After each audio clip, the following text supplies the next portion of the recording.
heard the term BMR and you didn't know what it was, and maybe you were like, this seems like something that would be important to know if I wanted to gain weight or lose fat or anything along those lines, right? Well, then this video is for you because I'm going to be talking about what is BMR and why is it so important. So tune in. What's going on, beautiful people, and happy Wednesday. It's Wednesday. We made it to the middle of another week.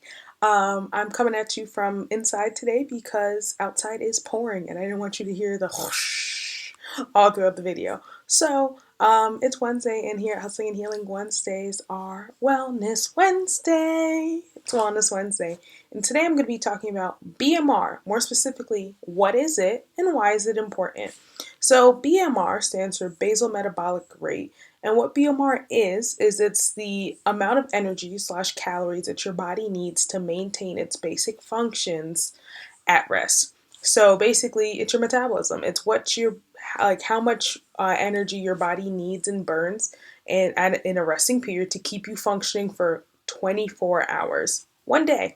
So BMR is important because it's basically your baseline of necessary energy or necessary calories that you need to consume to keep your body functioning at its optimal.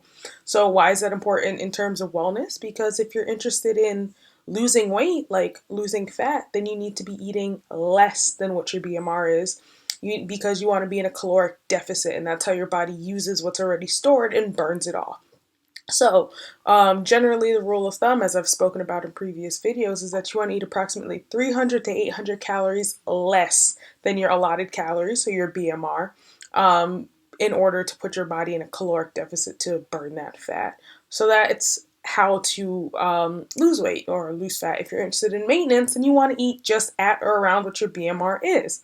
And if you're interested in gaining weight or gaining muscle, then you need to eat approximately 300 and 500 or 300 to 800 calories more. Put yourself in a caloric surplus. So you need to be eating more than what your BMR is. And remember that your BMR is when your body is at rest. So it does not take into account excessive or strenuous exercise like weightlifting, cardio, anything other than you like walking around, going to the fridge, going to the mailbox, walking to the bathroom, anything like that. It does not take into account. So you will need to adjust your BMR accordingly if you're someone with a super active lifestyle, because your body's going to need more calories because it's going to burn at a faster rate. But BMR is a good baseline tool for those of you interested in looking for a place to start, because I know fat loss, weight loss, muscle gain, maintenance, all of this seems so like so much, but it really isn't that hard. It's pretty straightforward once you have the right tools and knowledge that you need, such as BMR. So that's why BMR is so important.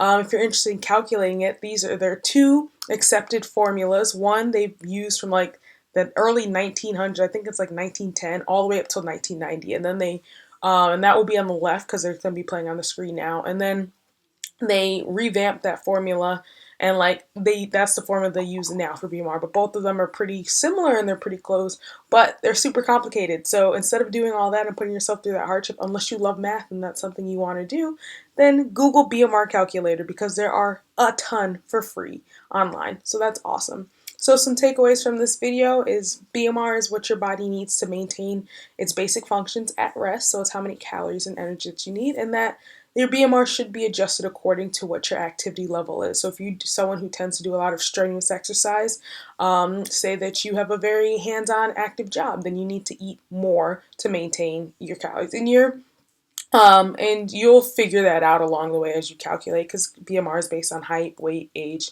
etc. So that's one takeaway. And what another takeaway is that is what your baseline should be to figure out what your allotted calories are. So macros, your calories, and how much you should be eating and consuming in order to hit your goal. So depending on what your goal is, again, fat loss, you want to be in a caloric deficit. Maintenance, you just want to be pretty much at or around what your BMR is. Or muscle gain or weight gain, you want to be in a caloric surplus. So you want to eat more, less, or maintain depending on what your goals are. So that should be those are some good takeaways for this video. Try to make it short and sweet because BMR is really not that complicated. Once you figure it out, it's pretty good. Oh, and one more thing about BMR is that it's going to be constantly changing along with your body. So as you reach your new goals, you gain some more muscle, your BMR is going to change because your metabolism is probably going to speed up. The fitter you get, the more active you get. So you're going to want to make sure that you recalculate that every so often.